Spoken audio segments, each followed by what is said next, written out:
Bonjour, bonne et heureuse année à vous, fidèles internautes du journal Écho de Lyon Décideur. 2025 a été une année importante pour le groupe lyonnais Lavorel Hôtel qui a fêté ses 10 ans, tandis que Jean-Claude Lavorel lançait officiellement aussi sa fondation en juin dernier.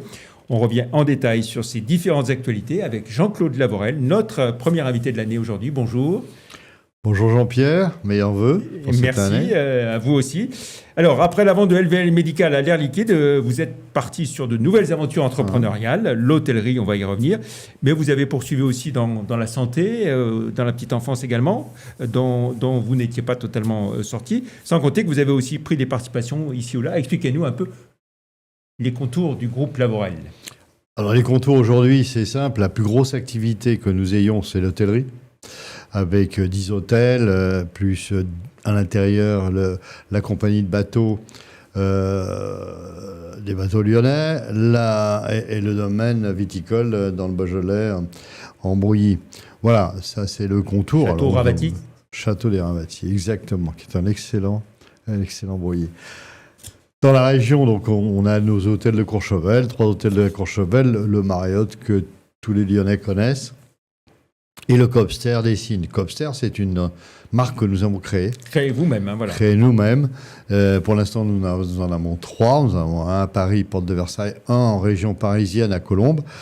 Notre objectif étant de développer cette enseigne, de développer ce concept qui plaît énormément à nos clients.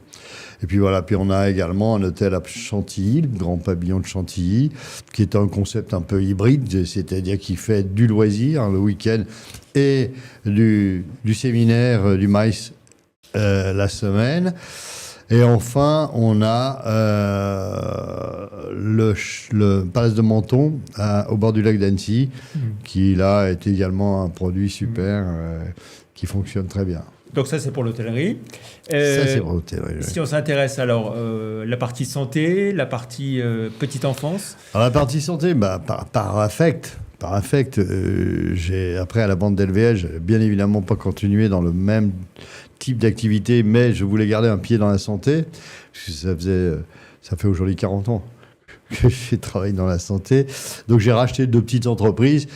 Une qui était pas très saine, une autre qui se portait plutôt bien, et une de diffusion de dispositifs médicaux à usage unique, et une autre de ce qu'on appelle fabrication de sets, c'est-à-dire des sets qu'on stérilise, etc.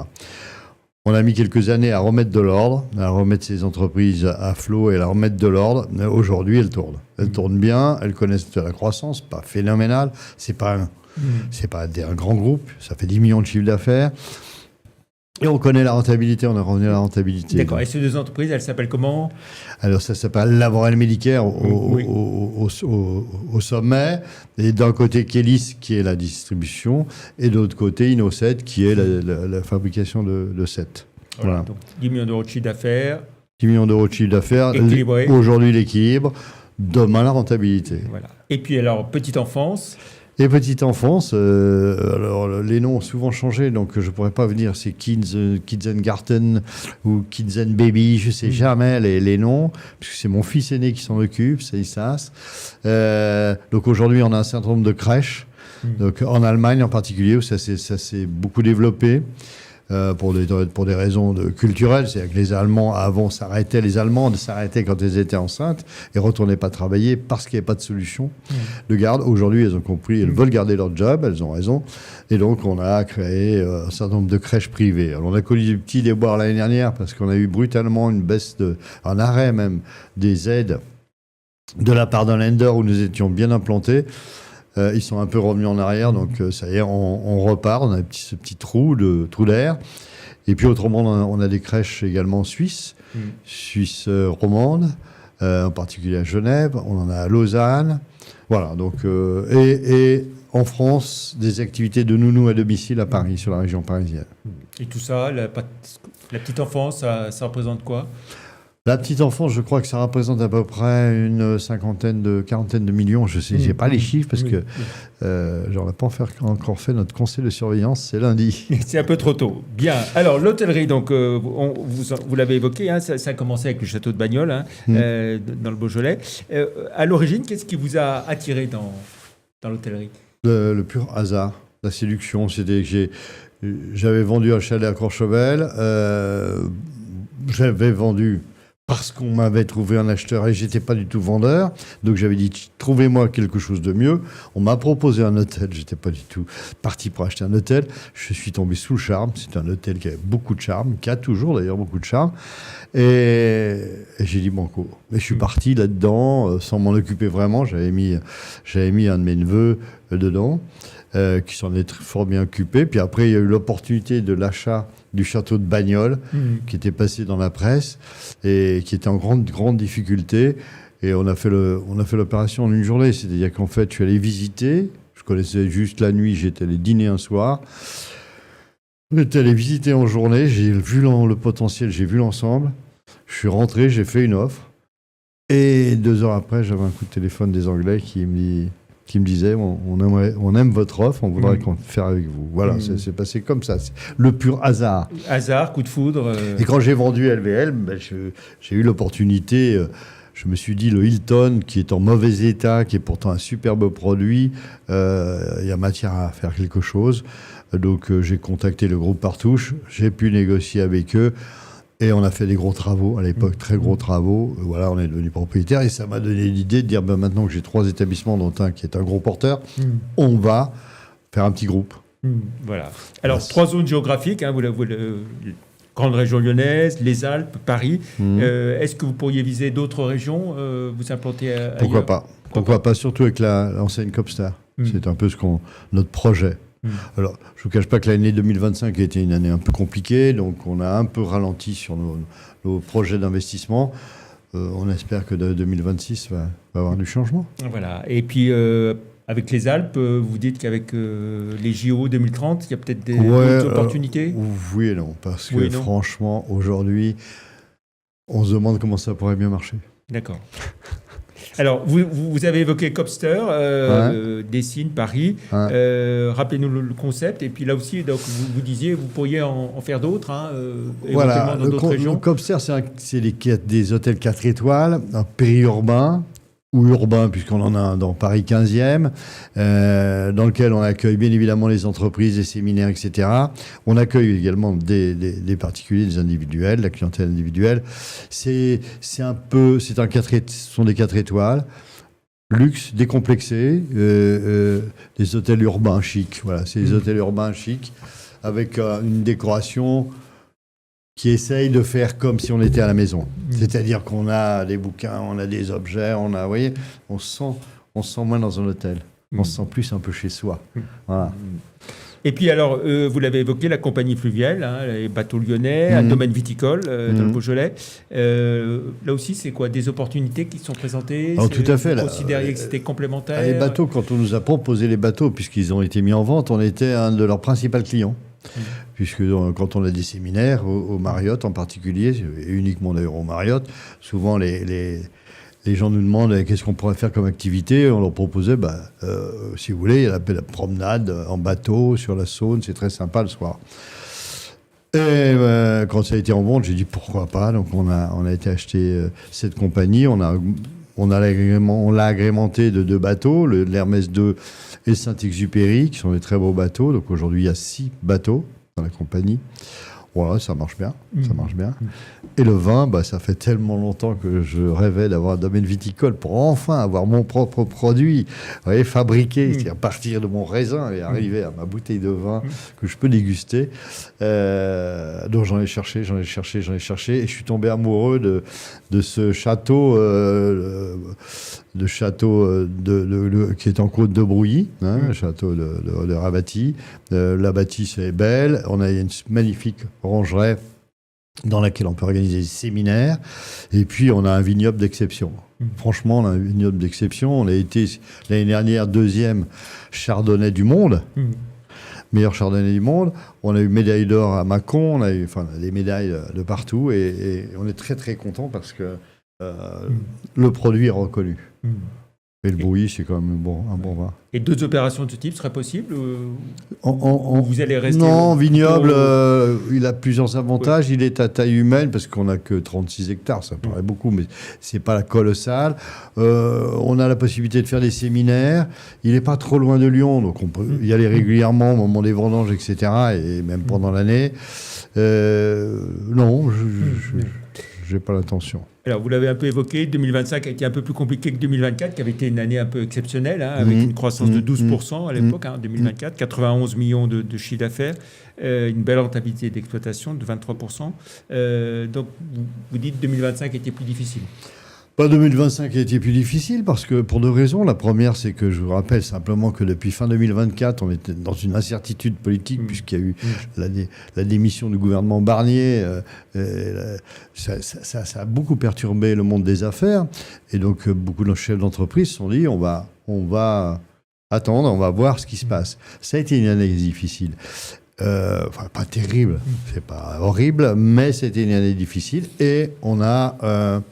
des équipes qui n'étaient pas tellement habituées à se battre à ce niveau-là. Donc, il a fallu un peu les redynamiser.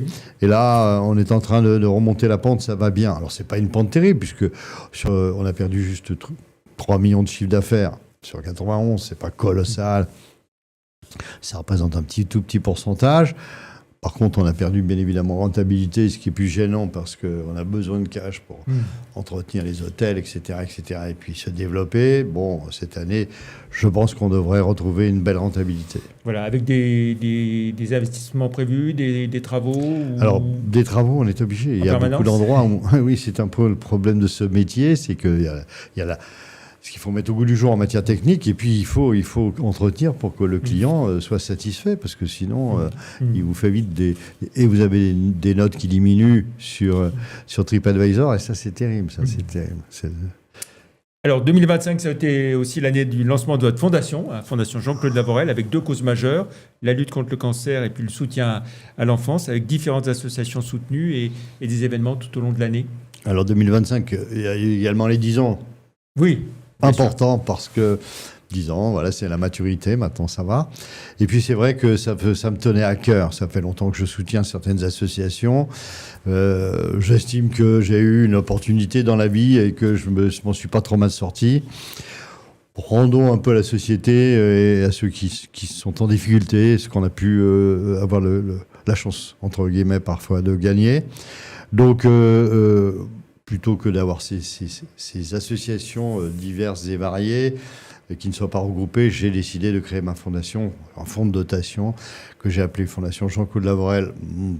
Un peu mégalo, mais je me dis, celle-là, je veux qu'elle reste après moi. Mes enfants perdurent, ce sera mon héritage. Le reste, ils se débrouilleront. Et voilà, cette fondation donc soutient en particulier la lutte contre le cancer avec le Centre Léon Bérard. On fait des événements et on les aide beaucoup. On a pu acheter une belle machine cette année qui va permettre de détecter plus rapidement certains types de cancers. Et de l'autre côté, une fondation qui me tient beaucoup à cœur, c'est Ma Chance Moi Aussi, dirigée par un homme assez exceptionnel, André Payerne. Ouais. Je suis tombé sous le charme et ce qu'ils font et ce qu'ils obtiennent, les résultats qu'ils obtiennent. Moi, je trouve ça fantastique et je ne comprends même pas que nos gouvernants ne s'y intéressent pas. Donc, avec cette fondation, la volonté de vous engager dans la durée, vous l'avez dit ? Oui, ça, je suis engagé dans la durée financièrement et chaque fois qu'ils ont besoin, je suis présent. Il y a des élections dans 2 mois. On se souvient que vous étiez proche de Gérard Collomb. Est-ce que vous allez vous engager vous savez, moi, soutenir quelqu'un une liste en mars 2026 ? Je suis un homme qui fonctionne à l'affect. C'est comme ça a toujours été comme ça.